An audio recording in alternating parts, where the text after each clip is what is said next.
الحمد لله نحمده ونستعينه ونستغفره ونؤمن به ونتوكل عليه ونعوذ بالله من شرور أنفسنا ومن سيئات أعمالنا من يهده الله فلا مضل له ومن يضلله فلا هادي له ونشهد أن لا إله إلا الله وحده لا شريك له ونشهد أن سيدنا ومولانا محمدا عبده ورسوله فأعوذ بالله من الشيطان الرجيم بسم الله الرحمن الرحيم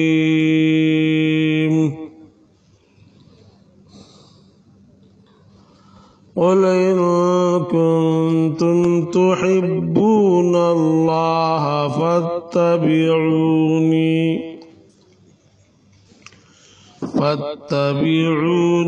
يحببكم الله ويغفر لكم ذنوبكم وهو الغفور الرحيم وقال تعالى ما آتاكم الرسول فخذوه وما نهاكم عنه فانتهوا وقال تعالى ومن يطع الله والرسول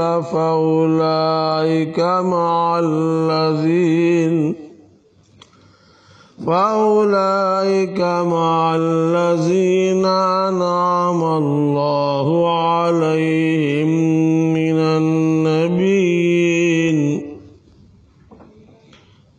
النبيين والصديقين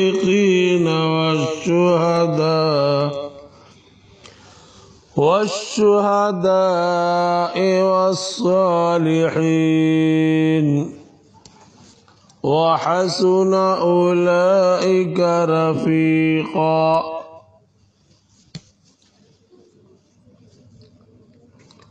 عن أبي هريرة رضي الله تعالى عنه أن رسول الله صلى الله عليه وسلم قال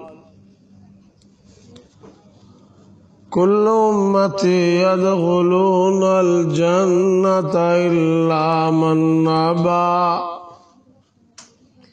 قيل ومن أبى يا رسول الله قال من أطاعني دخل الجنة ومن عصاني فقد أبى عن عبد الله بن عمرو قال قال رسول الله صلى الله عليه وسلم إن لكل عمل شرة وإن لكل شرة فترة فمن كانت شرته إلى سنتي فقد أفلح ومن كانت شرته إلى غير ذلك فقد هلك أو كما قال رسول الله صلى الله عليه وسلم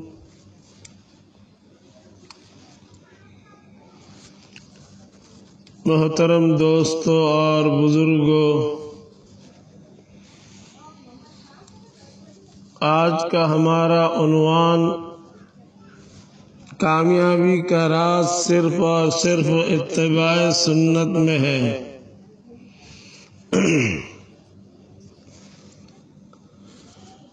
دنیا والے کامیابی تلاش کرتے ہیں، کامیابی کائے میں ملے گی، کامیابی صرف اسی میں ملے گی، کامیابی اسی کو کہیں گے جس کو اللہ نے کامیابی کہا، کامیابی بتلائی۔ چاہے دنیا والے اپنے طور سے اپنے گمان میں کسی کو بھی کامیابی کہہ دے، دنیا والوں کا مطمع نظر تو صرف دنیا اور دنیا کی چیزیں ہوتی ہے۔ دنیا کا مال مل جائے، دنیا کی دولت مل جائے، حکومت مل جائے، دنیا کا مال، دولت، حکومت، دنیا کی اشیاء، اس کو حاصل کر لینا کوئی کامیابی نہیں ہے۔ کامیابی صرف اور صرف اس کو کہیں گے کہ اللہ نے جس کو کامیابی کہا اور جس کو کامیاب کہا وہی کامیاب ہے۔ کامیابی انسان کو صرف اور صرف نبی کے طریقے میں مل سکتی ہے، نبی کے راستے کو چھوڑ کر کوئی کامیابی حاصل نہیں کر سکتا۔ چاہے پوری دنیا کو وہ حاصل کر لے، دنیا کو حاصل کر لینا، دنیا کے اسباب کو، مال دولت کو، حکومت کو حاصل کر لینا، یہ کامیابی نہیں ہے۔ کامیابی صرف اور صرف اللہ تبارک و تعالی نے نبی کے اتباع میں رکھی ہے۔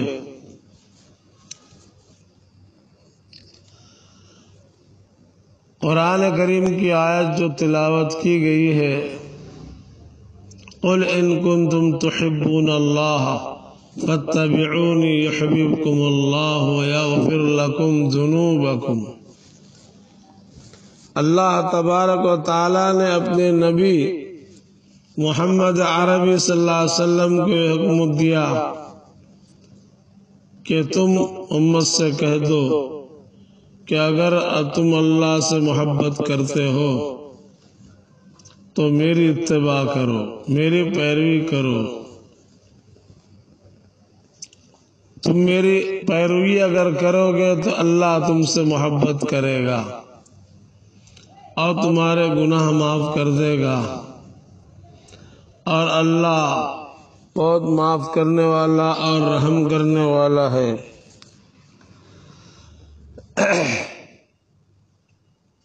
اس آیت کے اندر اللہ تبارک و تعالی نے نبی کی اتباع میں دنیا اور آخرت کی کامیابی کا ذکر کیا۔ یقیناً اللہ اس سے محبت کرے گے جو نبی کا اتباع کرے گا، نبی کی سنتوں پر عمل کرے گا اور نبی کے عمل کو اپنا عمل بنائے گا، تو اللہ اس سے محبت کرے گے، اس کو اپنا محبوب بنا لیں گے۔ جس کو اگر اللہ محبوب بنا لے، اس سے بڑا کامیاب کون ہو سکتا ہے؟ سب سے بڑی کامیابی اللہ کی رضامندی، تو نبی کی اتباع میں اللہ کی رضامندی ہے۔ نبی کی سنتوں پر عمل کرنے سے انسان اللہ کا محبوب ہو جاتا ہے۔ حضرت عبد القادر جیلانی رحمۃ اللہ علیہ کو محبوب سبحانی جو کہا جاتا ہے، وہ اتباع سنت کی وجہ سے، اتباع سنت کے اندر کامل اور مکمل تھے، اس لیے ان کو محبوب سبحانی کہا جاتا ہے۔ جو اللہ کا محبوب بننا چاہے تو اللہ کی محبت، دنیا اور آخرت کی سب کامیابی صرف اور صرف نبی کی اتباع میں، رسول اللہ صلی اللہ علیہ وسلم کی سنتوں پر عمل کرنے میں ہے۔ دنیا اور آخرت کی سب کامیابیاں صرف اللہ نے، صرف اور صرف اللہ نے نبی کی سنتوں پر عمل کرنے میں رکھی ہے۔ اور یاد رہے کہ نبی کی سنت پر عمل کرنے کی وجہ سے اللہ تبارک و تعالیٰ نے دنیا میں ہی گارنٹی دے دی ہے اس شخص کے جنتی ہونے کی اور گناہوں کی معافی کی۔ اس لیے حضرت مجدد الفسانی رحمۃ اللہ علیہ نے اپنی زندگی میں ایک بات بہت بڑے دعوے کے ساتھ اور بہت بڑے اصول کے ساتھ فرمائی ہے۔ ان کا ملفوظ ہے، وہ فرماتے ہیں کہ اگر کوئی شخص یہ 3 دعا پر آمین بھی کہہ دے گا تو اس کی مغفرت ہو جائے گی۔ میں اس کی مغفرت کی گارنٹی لیتا ہوں۔ ایک دعا یہ ہے کہ اے اللہ مجھ کو اتباع سنت کی توفیق عطا فرما، کہو آمین۔ اور دوسری دعا کہ اللہ تعالیٰ پوری زندگی تا دم حیات مجھ کو اتباع سنت کی توفیق عطا فرما۔ اور تیسری دعا یہ ہے کہ میرا خاتمہ بھی اتباع سنت پر کرنا، جب بھی میرے دنیا سے جانے کا وقت ہو تو میری وفات اتباع سنت پر ہو۔ تو ان 3 دعاؤں پر جو بھی آمین بھی کہہ دے گا تو اللہ تعالیٰ اس کی مغفرت فرما دے گا۔ یہ جو بات انہوں نے اتنے اصول کے ساتھ فرمائی ہے، قرآن کریم کی اسی آیت سے جو سورہ بقرہ کی آیت ہے، قُلْ إِن كُنتُمْ تُحِبُّونَ اللَّهَ فَاتَّبِعُونِي يُحْبِبْكُمُ اللَّهُ وَيَغْفِرْ لَكُمْ ذُنُوبَكُمْ۔ یہ جو آیت ہے، اسی آیت سے انہوں نے یہ معنی اخذ کیا اور یہ ارشاد فرمایا کہ جو ان 3 دعاؤں پر آمین بھی کہہ دے گا تو اس کی مغفرت ہو جائے گی۔ اللہ نے یہاں پر مغفرت کا وعدہ کیا ہے، وَيَغْفِرْ لَكُمْ ذُنُوبَكُمْ، تمہارے سب گناہ معاف کر دے گا وہ، اگر تم میرا اتباع کرو گے۔ اللہ تم سے محبت کرے گا، تم کو اپنا محبوب بنا لے گا، اپنا ولی بنا لے گا، اپنا دوست بنا لے گا اور مغفرت سے بھی نواز دے گا۔ یہ 2 اتنے بڑے بڑے انعام اللہ نے اتباع سنت میں رکھا ہے کہ ولایت کا مقام وہ صرف اور صرف اتباع سنت ہی سے مل سکتا ہے۔ اس لیے سب سے بڑی چیز اتباع سنت ہے، نبی کا اتباع، نبی کی سنتوں کا اتباع پوری زندگی کے اندر اگر کوئی کر لے تو اللہ کا محبوب اور دوست ہو جاتا ہے، اور اللہ تعالیٰ اس کی دنیا اور آخرت سنوار دیتے ہیں۔ اس سے بڑھ کر اور کیا انعام ملے گا؟ اللہ نے دنیا ہی میں گارنٹی دے دی، گارنٹی دے دی محبت کی۔ اللہ اس سے محبت کرتے ہیں، اللہ کی طرف سے محبت ہوتی ہے جو شخص نبی کا اتباع کرتا ہے۔ تو نبی کے اتباع کے بغیر محبوبیت مل نہیں سکتی۔ نبی کا اتباع جب کامل طریقے پر انسان کرے گا تو ہی وہ اللہ کا محبوب ہوگا۔ تو اللہ تعالیٰ سب گناہ بھی معاف کر دے گے اور دنیا اور آخرت کے سب انعامات سے اس کو نواز دے گے۔ دوسری آیت وَمَن يُطِعِ اللَّهَ وَالرَّسُولَ فَأُولَٰئِكَ مَعَ الَّذِينَ أَنْعَمَ اللَّهُ عَلَيْهِمْ مِنَ النَّبِيِّينَ وَالصِّدِّيقِينَ وَالشُّهَدَاءِ وَالصَّالِحِينَ وَحَسُنَ أُولَٰئِكَ رَفِيقًا۔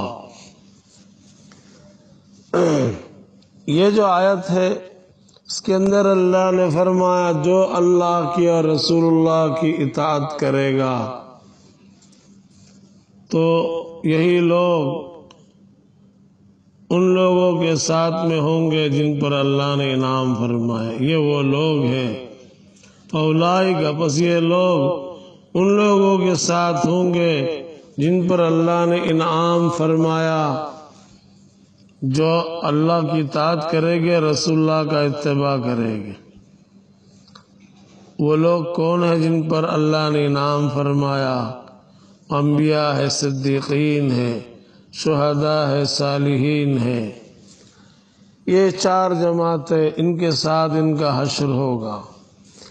تو اللہ کی اطاعت جو مکمل طریقے پر کرے گا اور رسول اللہ کی پیروی اور رسول اللہ کا اتباع جو کرے گا، اس آیت کے اندر اللہ نے خوشخبری دی یہ لوگ جنتی ہے، یہ منعم علیہم ہے، اللہ نے ان پر انعام کیا ہے۔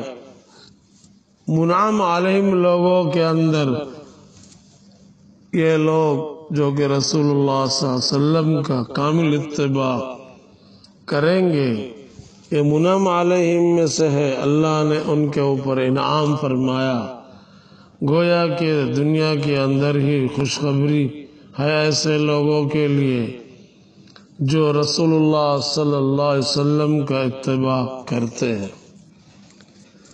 آپ کے سامنے دو حدیث مبارکہ پیش کی گئی۔ پہلے حدیث حضرت ابو ہریرہ رضی اللہ تعالی عنہ کی، عن ابی ہریرہ رضی اللہ تعالی عنہ ان رسول اللہ صلی اللہ علیہ وسلم قال كل امتی يدخلون الجنة الا من ابى۔ حضرت ابو ہریرہ رضی اللہ تعالی عنہ سے مروی ہے، انہوں نے فرمایا کہ آپ صلی اللہ علیہ وسلم نے فرمایا کہ میرا ہر امتی جنت میں جائے گا مگر وہ نہیں جائے گا جس نے انکار کیا ہو۔ قیل ومن ابا یا رسول اللہ، آپ صلی اللہ علیہ وسلم سے پوچھا گیا کہ اللہ کے رسول جس نے انکار کیا اس سے کون مراد ہے؟ قال من اطاعنی دخل الجنہ ومن عصانی فقد ابا۔ آپ صلی اللہ علیہ وسلم نے جواب میں فرمایا جس نے میری اطاعت اور میری پیروی کی، میرا اتباع کیا تو وہ جنت میں داخل ہوگا، اور جس نے میری نافرمانی کی اور میری سنتوں کو ٹھکرایا تو تحقیق کے اس نے انکار کیا۔ یہ روایت بخاری کی ہے۔ اس لیے اس سے ایک دم واضح طریقے پر معلوم ہوتا ہے کہ مکمل کامیابی صرف اور صرف نبی کے اتباع میں ہے۔ جو نبی کا اتباع نہیں کرے گا، نبی کی مخالفت کرے گا، سنتوں کی مخالفت کرے گا، نبی کی نافرمانی کرے گا، وہ جنت میں داخل نہیں ہو سکتا۔ جنت میں دخول کے لیے اتباع نبی اور اتباع سنت یہ ضروری ہے، اس کے بغیر جنت کا راستہ مل نہیں سکتا۔ اس لیے کسی شاعر نے کہا نقش قدم نبی کے ہیں جنت کے راستے، نقش قدم نبی کے ہیں جنت کے راستے، اللہ سے ملاتے ہیں سنت کے راستے۔ اس لیے نبی کے نقش قدم پر چلے بغیر، نبی کے اتباع کے بغیر دنیا کی بھی کوئی کامیابی نہیں مل سکتی اور آخرت کی بھی کامیابی نہیں مل سکتی۔ خلاف پیمبر کسیرا گزید کہ ہرگز بمنزل نخواہد رسید۔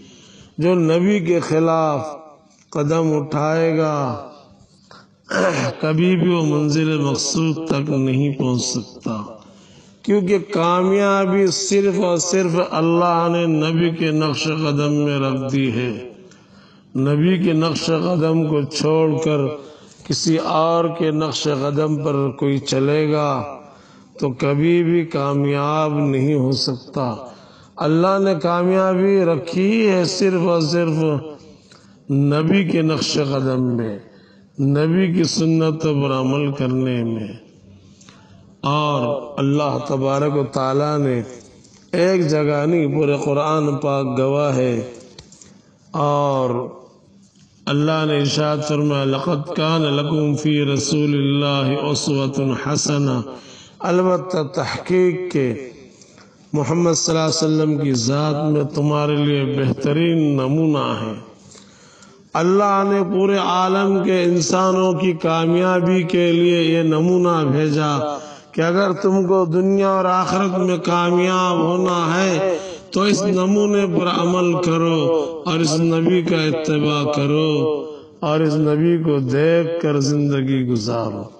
یہ عملی نمونہ بنا کر بھیجا اللہ تعالیٰ نے پورے عالم کے انسانوں کے لیے، قیامت تک کے آنے والے انسانوں کے لیے یہ نمونہ اللہ نے بنایا ہے کہ اس نمونے کو دیکھ کر اپنی زندگی گزارے۔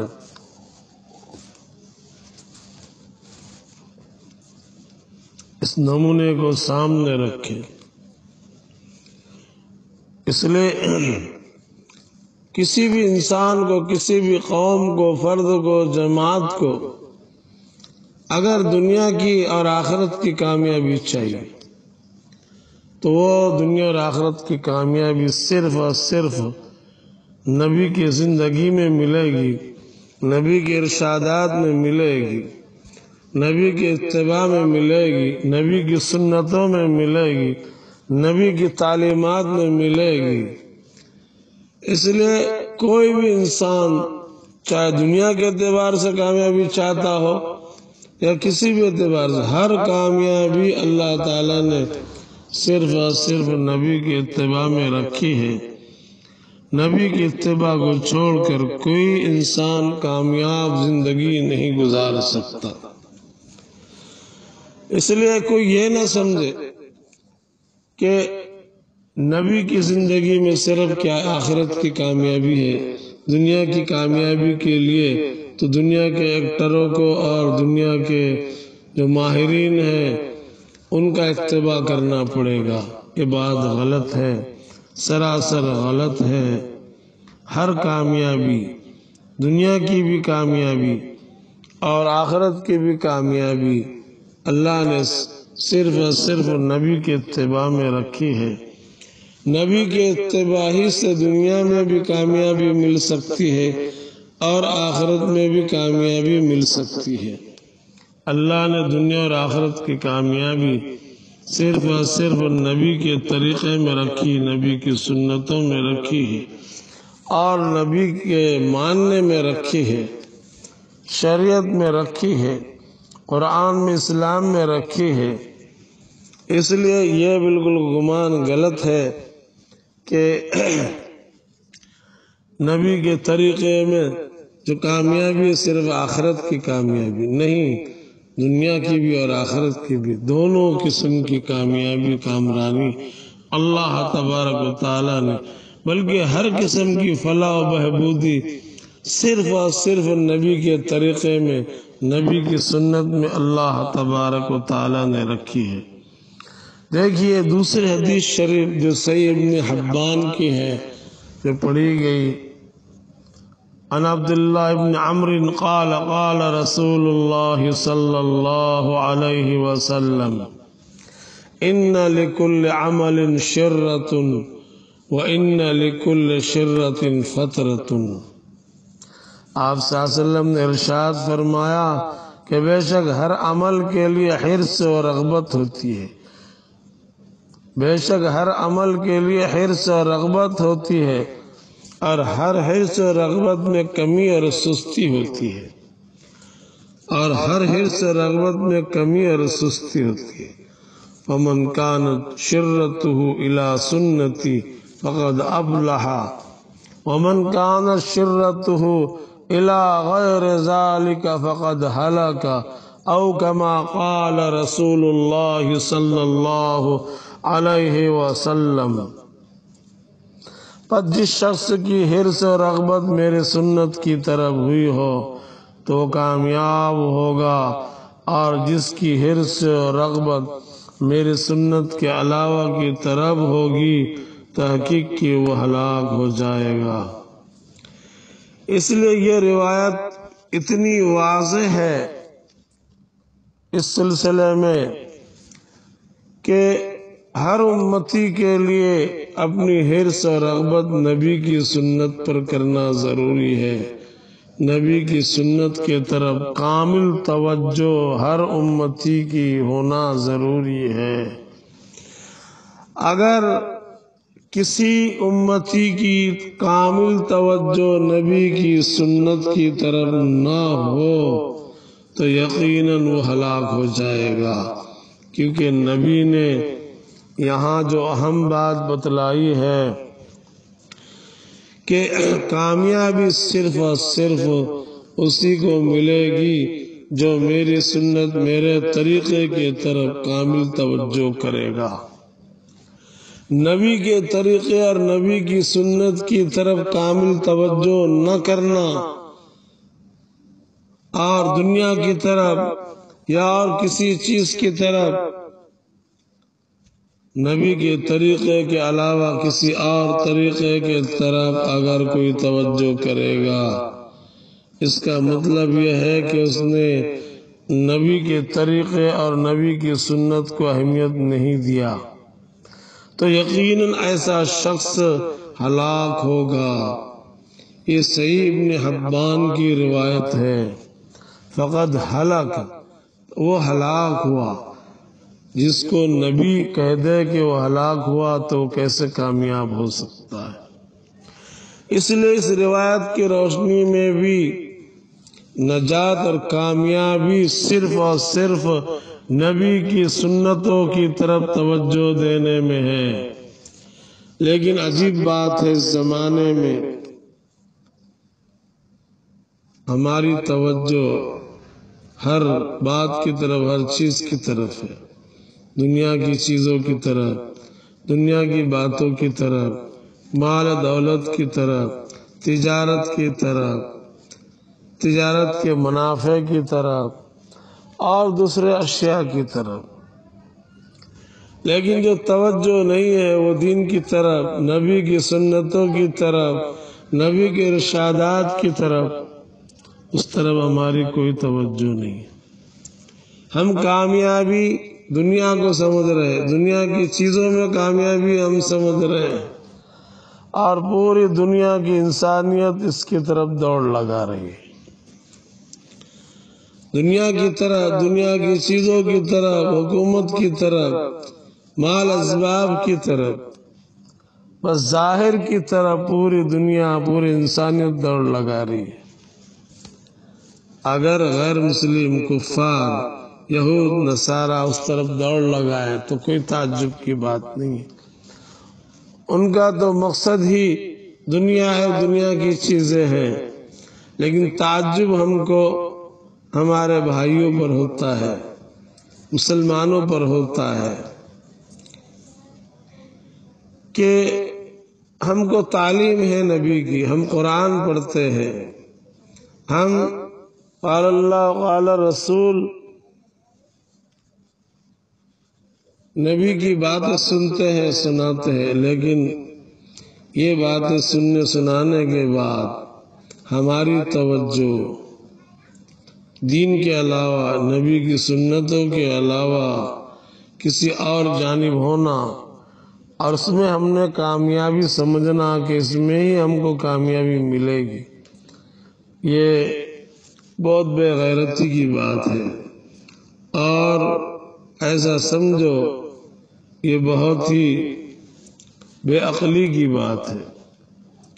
اس لیے ہم نے اپنے رخ کو کامیابی کی طرف کرنا چاہیے، اور آپ صلی اللہ علیہ وسلم کے اس ارشاد پر بہت غور و خوض کر کے ہم نے اپنی توجہ کو نبی کی سنتوں کی طرف کرنا چاہیے، اور اگر اس کے علاوہ نبی کی سنت کے علاوہ کسی اور جانب ہماری توجہ ہے، ہم نے اس سے توبہ کرنا چاہیے اور ہٹا دینا چاہیے اپنی توجہ کو، اور صرف نبی کی سنتوں کی طرف ہم نے توجہ کرنا چاہیے۔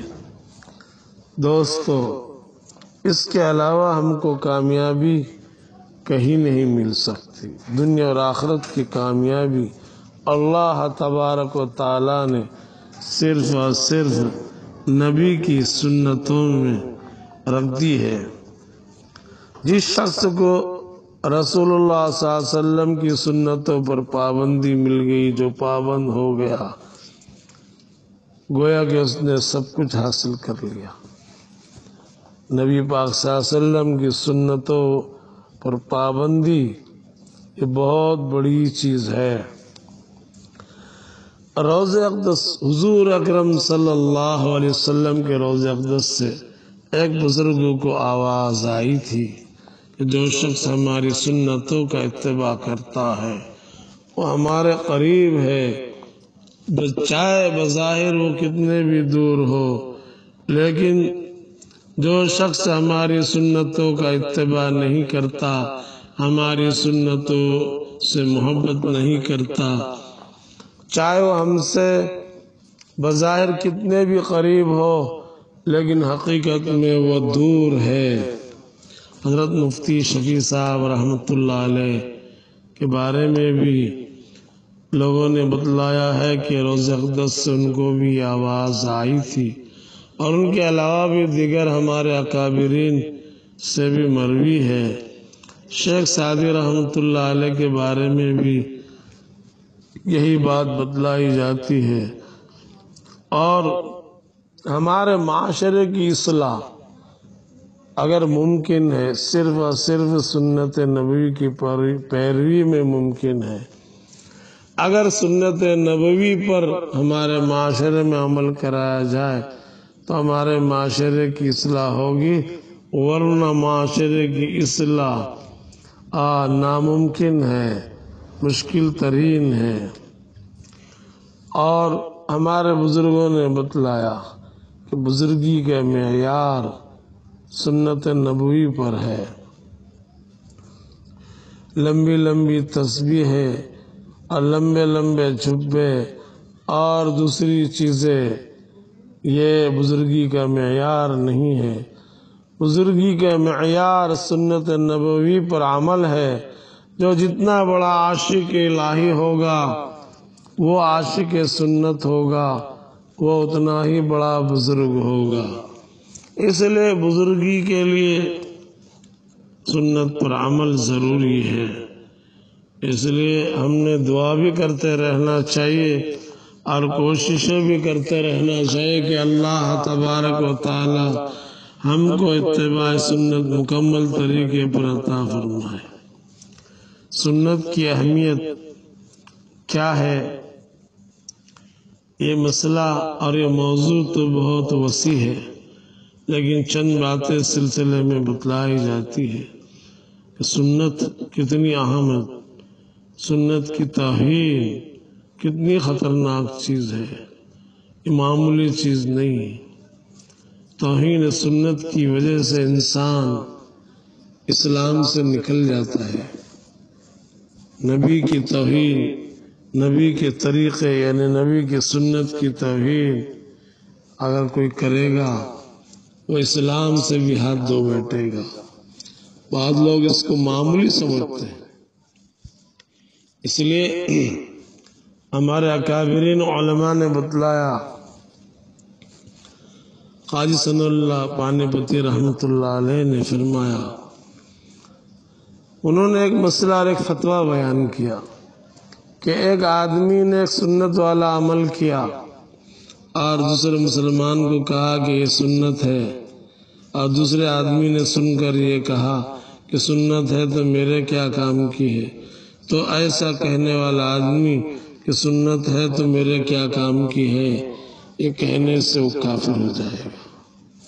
دیکھیے دوستو، کتنی خطرناک چیز ہے، کتنی خطرناک چیز ہے، آدمی کافر ہو جاتا ہے۔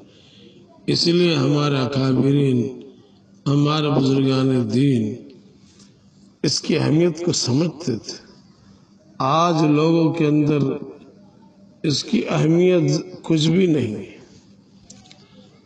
حضرت عبدالغفار طوسی رحمۃ اللہ علیہ بہت بڑے بزرگ گزرے ہیں، ان کے بچے نے سنت کی توہین کر دی تو اپنے حقیقی لڑکے کا سر انہوں نے قلم کر دیا توہین سنت کی وجہ سے، کیونکہ توہین سنت کی وجہ سے انسان مرتد ہو جاتا ہے، اور مرتد کی سزا صرف اور صرف اس کا سر قلم کرنا ہے، اس کو زندہ رہنے کا کوئی حق نہیں ہے جو کہ مرتد ہو گیا ہے۔ اسی لیے حضرت امام ابی یوسف رحمۃ اللہ علیہ کے واقعات میں آتا ہے کہ ایک مرتبہ سبق پڑھا رہے تھے حدیث کا، تو یہ حدیث آئی، کان رسول اللہ صلی اللہ علیہ وسلم یحب الدباء، حضور اکرم صلی اللہ علیہ وسلم کو لوکی بہت پسند تھی۔ تو یہ حدیث انہوں نے سنائی، سامعین میں سے ایک شخص نے کہا کہ اے امام، نبی کو تو بہت پسند تھی دودھی، لیکن مجھ کو بہت ہی ناپسند ہے۔ جب امام ابو یوسف نے یہ بات سنی، اس توہین آمیز جملے کو سنا، فوراً انہوں نے تلوار میان سے باہر نکالی اور اس یہ کہنے والے شخص کو کہا کہ جلدی توبہ کر ورنہ تیری گردن قلم کر دوں گا، کیونکہ تو نے توہین سنت کی ہے۔ میں نے تجھ کو نبی پاک صلی اللہ علیہ وسلم کی محبوب چیز کا ذکر کیا کہ نبی کو لوکی بہت پسند تھی، اور تو نے نبی کی پسندیدگی کے خلاف ناپسندیدگی کا اظہار کر دیا۔ یہ مقابلہ ہوا، نبی پاک صلی اللہ علیہ وسلم کی محبوب چیز کے ساتھ نفرت ہوئی، اس لیے نفرت کی وجہ سے تو مرتد ہو گیا، اور مرتد کی سزا صرف اور صرف قتل ہے۔ اس لیے جلدی توبہ کر تو تیری جان بخشی ہوگی، ورنہ اسی تلوار سے تیری گردن قلم کر دوں گا۔ اس شخص نے توبہ کی اور توبہ کرنے کے بعد وعدہ کیا کہ آئندہ کبھی ایسا نہیں کہوں گا اور نہ ایسا سمجھوں گا۔ تو امام ابو یوسف رحمۃ اللہ علیہ نے اس کی جان بخشی۔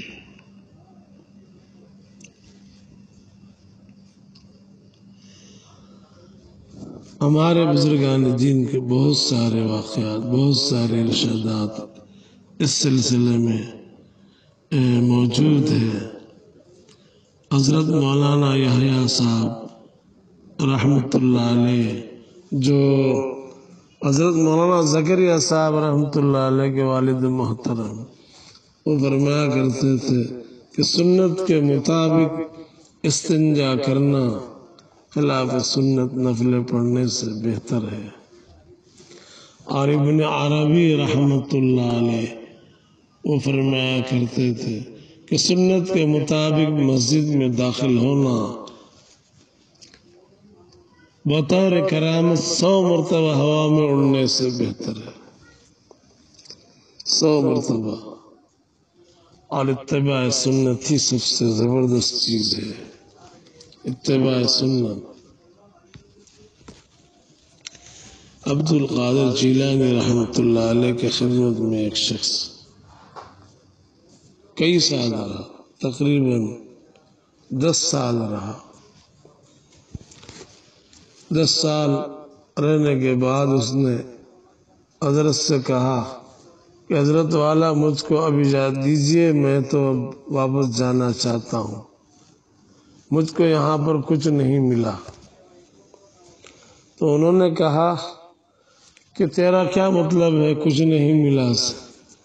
وہ شخص آیا تھا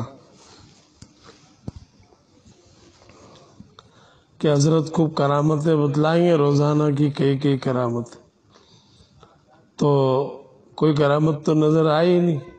کرامت کسی ولی کے اختیار میں نہیں ہوتی ہے، وہ تو اللہ کے اختیار میں ہوتی ہے۔ کبھی کبھی اللہ تعالیٰ نیک بندوں سے کرامت ظاہر کروا دیتے ہیں، یہ کوئی اختیاری چیز تھوڑی ہوتی۔ تو وہ سمجھ گئے کہ یہ شخص غلط فہمی میں مبتلا ہے، اس کو معلوم ہی نہیں ہے کہ کیا اصل چیز ہے۔ تو انہوں نے اس کو بلایا۔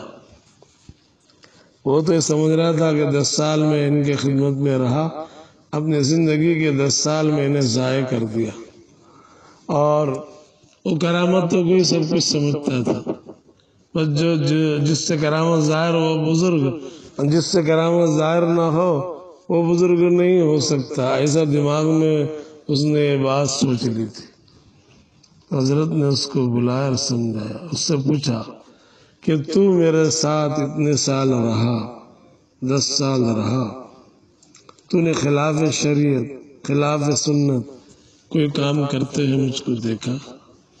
اس نے کہا کہ نہیں، لیکن کہا کہ میں نے کوئی کرامت نہیں دیکھا آپ سے، اتنے سالوں کے اندر کوئی کرامت ظاہر نہیں ہوئی، میں تو سنتا تھا تم بہت بڑے بزرگ ہو، تو میں کرامتیں دیکھنے کے لیے آیا تھا۔ تو انہوں نے یہ پوچھا کہ تو نے مجھ سے کوئی خلاف شریعت یا خلاف سنت کوئی کام کرتے ہوئے دیکھا مجھ کو؟ اس نے کہا کہ نہیں، کبھی نہیں دیکھا۔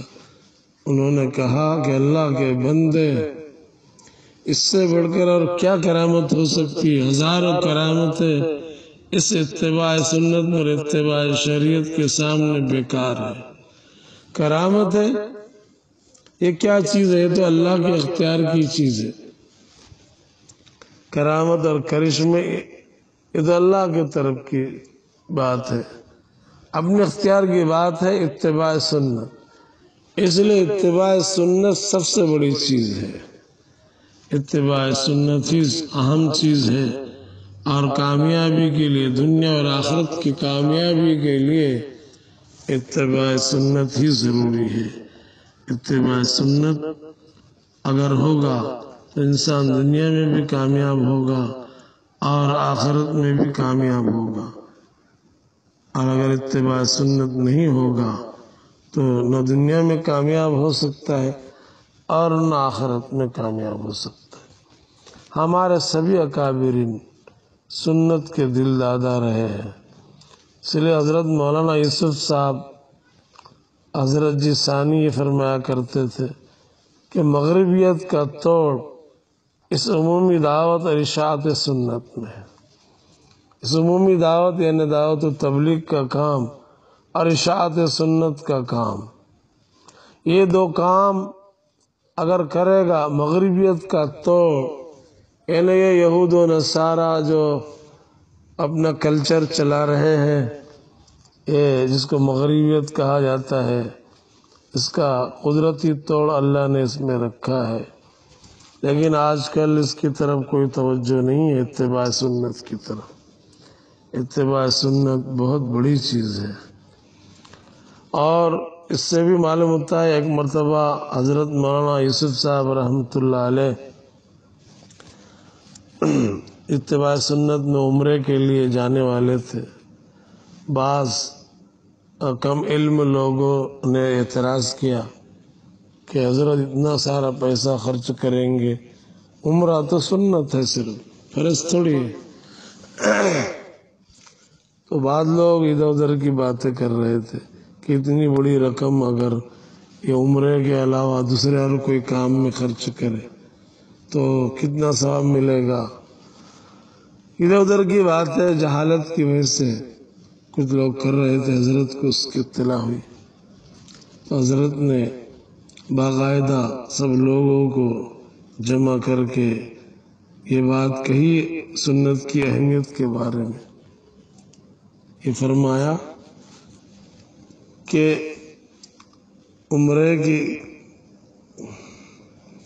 عمرے میں تو صرف میری اتنی رقم خرچ ہو رہی ہے، اگر میرا سب کچھ گھر بار اور میری سب دولت جو کچھ بھی میرے پاس ہے، اگر یہ سب خرچ ہو جائے اور مجھ کو ایک سنت کا اتباع مل جائے تو میرے نزدیک یہ سستا سودا ہے۔ تم تو صرف یہ چند کوڑیاں، یہ چند روپیے جو میں خرچ کروں گا عمرے میں، اس کو تم بہت بڑا سمجھ رہے ہو، میرے نزدیک کچھ بھی نہیں۔ اگر میرا سب کچھ لٹ جائے، سب کچھ خرچ ہو جائے اور مجھ کو ایک سنت کا اتباع نصیب ہو جائے تو میرے نزدیک سستا سودا ہے۔ اس سے معلوم ہوا کہ مولانا کے نزدیک اتباع سنت کا کتنا بڑا درجہ تھا، کتنا بڑا درجہ تھا۔ حضرت مولانا احمد پرتاپ گڑھی رحمۃ اللہ علیہ فرمایا کرتے تھے کہ دونوں جہاں کی نعمت ایک طرف ہو اور دوسری طرف اتباع سنت کی نعمت ہو تو یقیناً سعادت اور خوش بختی میں اتباع سنت کی نعمت عظیم تر ہے، عظیم تر ہے۔ تو خلاصہ کلام یہ ہے کہ اتباع سنت ہی سے دنیا اور آخرت کی کامیابی مل سکتی ہے۔ خصوصی توجہ رسول اللہ صلی اللہ علیہ وسلم کی سنتوں کی طرف ہر ایک مسلمان کی ہونا چاہیے، اور ابھی اس سے بہت غفلت ہے۔ اس لیے امت مسلمہ کے لیے اس میں پیغام ہے کہ ہم خصوصی توجہ دیں، کیونکہ کامیابی کا راز صرف اور صرف اللہ نے اتباع سنت میں چھپا کر رکھا ہے۔ امت نبی کا اتباع کرے گی، نبی کی سنتوں پر عمل کرے گی، سب مسائل حل ہوگے، کامیابی ملے گی۔ اسی لیے قرآن کریم کے اندر اللہ تبارک و تعالیٰ نے جو فرمایا وَأَنْتُمُ الْعَالَوْنَ إِن كُنتُم مُؤْمِنِينَ، اور تم ہی سر بلند رہو گے اگر تم پکے مومن مسلم۔ پکا مومن اور مسلم وہ ہے جو کہ مکمل نبی پاک صلی اللہ علیہ وسلم کی سنتوں کا اتباع کرتا ہو اور سنتوں کی پیروی کرتا ہو۔ اس لیے اللہ نے دنیا کی بھی کامیابی کی ضمانت اتباع سنت میں رکھی ہے اور آخرت کی کامیابی کی بھی ضمانت۔ کامیابی کا راز، دنیا اور آخرت کی کامیابی کا راز صرف اور صرف اللہ نے اتباع سنت پر رکھا ہے۔ یہ جو آیت میں نے شروع میں تلاوت کی اس کا بھی مطلب یہی نکلتا ہے قُلْ إِن كُنتُمْ تُحِبُّونَ اللَّهَ فَاتَّبِعُونِي يُحْبِبْكُمُ اللَّهُ وَيَغْفِرْ لَكُمْ ذُنُوبَكُمْ، کہ تم کہہ دو کہ اگر تم اللہ سے محبت کرتے ہو تو میرا اتباع کرو۔ جب تم میرا اتباع کرو گے تو اللہ تم سے محبت کرے گا، تمہارے گناہوں کو معاف کر دے گا، اور وہ بہت بخشنے والا ہے۔ اس لیے دعا کرے کہ اللہ تبارک و تعالی ہم سب کو نبی پاک صلی اللہ علیہ وسلم کے اتباع نصیب فرمائے اور ہم کو مخالفت سنت سے اللہ تعالی محفوظ فرمائے۔ دعا مختصر۔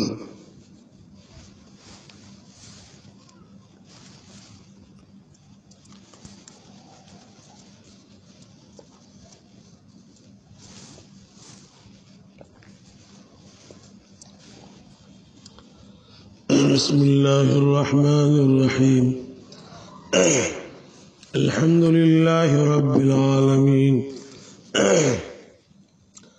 الرحمن الرحیم، مالک یوم الدین، ایاک نعبد و ایاک نستعین، اہدنا الصراط المستقیم، صراط الذين أنعمت عليهم من النبيين والصديقين والشهداء والصالحين وحسن أولئك رفيقا غير المغضوب عليهم ولا الضالين آمين. اللهم صل على سيدنا محمد صلاة تنجينا بها من جميع الأهوال والآفات وتقضي لنا بها جميع الحاجات وتطهرنا بها من جميع السيئات وترفعنا بها عندك على الدرجات وتبلغنا بها أقصى الغايات من جميع الخيرات في الحياة وبعد الممات إنك على كل شيء قدير. ربنا لا تؤاخذنا إن نسينا أو أخطأنا ربنا ولا تحمل علينا إصرا كما حملته على الذين من قبلنا ربنا ولا تحملنا ما لا طاقة لنا به واعف عنا واغفر لنا وارحمنا أنت مولانا فانصرنا على القوم الكافرين. اے اللہ ہمارے گناہوں کو معاف فرما، ہمارے قصوروں کو معاف فرما، اے اللہ ہمارے کبائر و صغائر کو معاف فرما، جان کر کی انجانے میں کی ہر قسم کے گناہوں کو معاف فرما، پوری امت کے گناہوں کو معاف فرما، اے اللہ ہماری غفلتوں کو معاف فرما، اے اللہ ہماری غفلتوں کو دور فرما، اے اللہ ہم کو بیداری نصیب فرما، امت محمدیہ کو بیداری نصیب فرما، اے اللہ پوری امت کے گناہوں کو معاف فرما، اے اللہ پوری امت کے گناہوں کو معاف فرما، اے اللہ ہم کو اپنا بنا لے تو ہمارا بن جا، اے اللہ مکمل شریعت اور اسلام اور ایمان پر ہم کو جمع دے، اے اللہ ایمان ہمارے رگ و ریشے میں پیوست فرما دے، ایمان کی حلاوت ہم کو نصیب فرما دے، اے اللہ ایمان کی اور اسلام کی ہم کو حفاظت کرنے والا بنا دے، اے اللہ ہمارے ایمان اور اسلام کی حفاظت فرما، اے اللہ ہمارے اندر اتنی بھی طاقت نہیں ہے کہ ہم اپنے ایمان اور اسلام کی حفاظت کر سکے، اے اللہ ہم کو طاقت نصیب فرما، اے اللہ ہم کو طاقت عطا فرما کہ ہم اپنے ایمان اور اسلام کی اور اعمال کی حفاظت کر سکیں، اے اللہ ایمان کی حلاوت نصیب فرما، اے اللہ ہم کو ایمان اور اسلام اور اعمال پر جمع دے، ہدایت پر جمع دے، نبی کی سنتوں پر جمع دے، اتباع سنت نصیب فرما، سنتوں سے عشق عطا فرما،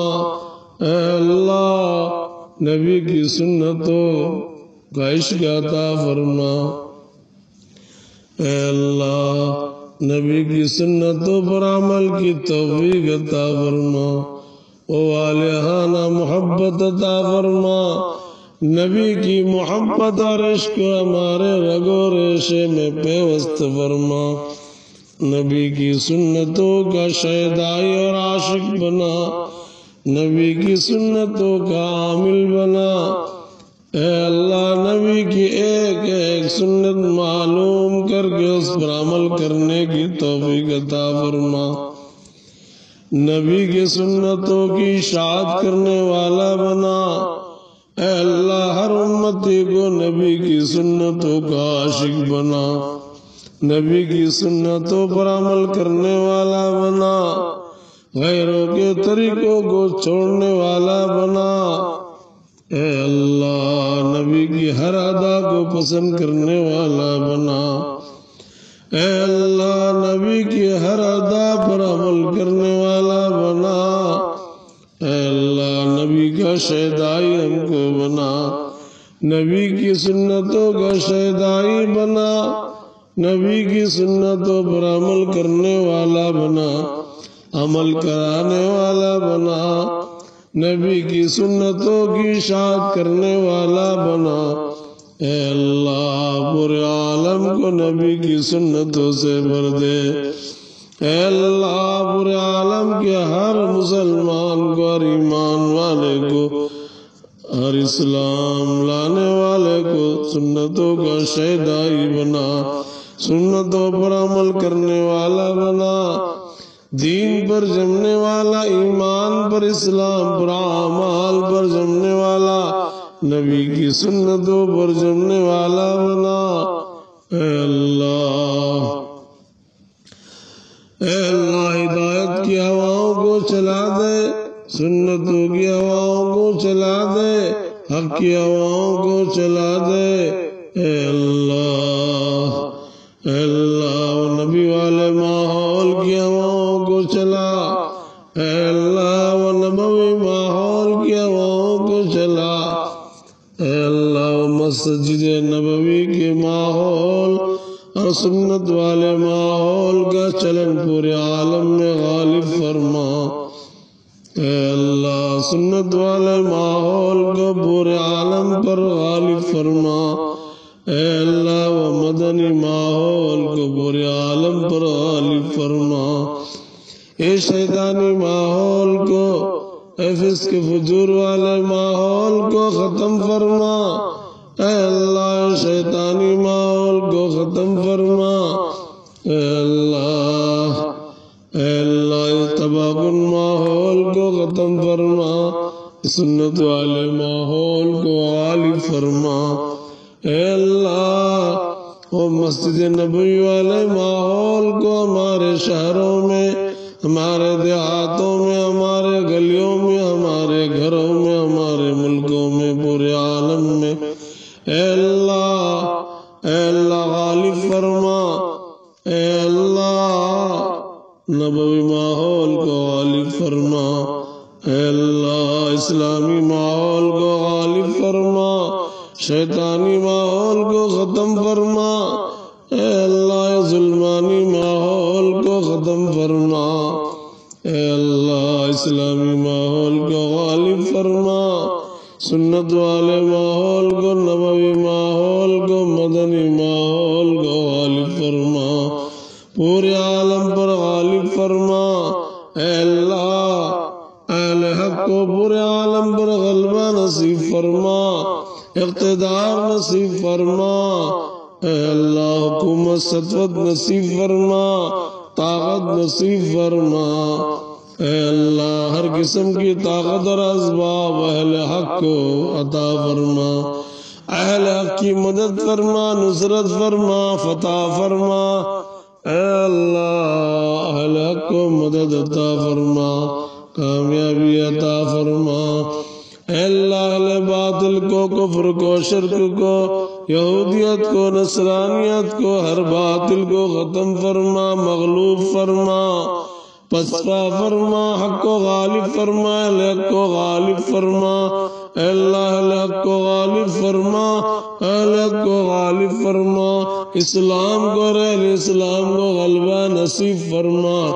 اے اللہ ظالموں کی قسمت میں ہدایت ہے تو ان کو ہدایت عطا فرما، اگر ہدایت نہیں ہے تو جلد زمین کو ظالموں سے پاک فرما، ان کو ہلاک فرما، تباہ فرما، برباد فرما، نیست نابود فرما، ان کی طاقتوں کو تاس ناز فرما، ہر قسم کی طاقت کو سلب فرما، جادوئی طاقتوں کو سلب فرما، میزمرزم کی طاقت کو ختم فرما، ان کی نجوم کی طاقت کو ختم فرما، مال و دولت افراد کی طاقت کو ختم فرما، ہر طاقت کو ختم فرما، جن طاقتوں پر ان کو گھمنڈ ہے ان کے گھمنڈ کو خاک میں ملا دے۔ اے اللہ امت مسلمہ کی حفاظت فرما، اے اللہ پورے عالم اسلام کی حفاظت فرما، عرب کی حفاظت فرما، عجم کی حفاظت فرما، ہر ایک مسلمان کی جان کی، مال کی، عزت کی، آبرو کی، مال کی، دولت کی، گھر بار کی، مساجد کی، مدارس کی، خانقاہوں کی، مراکز کی، ہر ایک مرد کی، عورت کی، بچے کی، بوڑھے کی، جوان کی، عورتوں کی عصمت کی، ہمارے ہر چیز کی حفاظت فرما، مضبوط اے اللہ حفاظت کا انتظام فرما، ہر طرف سے حفاظت کی چادروں کو ڈال دے، اپنی خصوصی حفاظت میں امت کو، ہم سب کو، پورے ملک کے مسلمانوں کو، پورے عالم کے مسلمانوں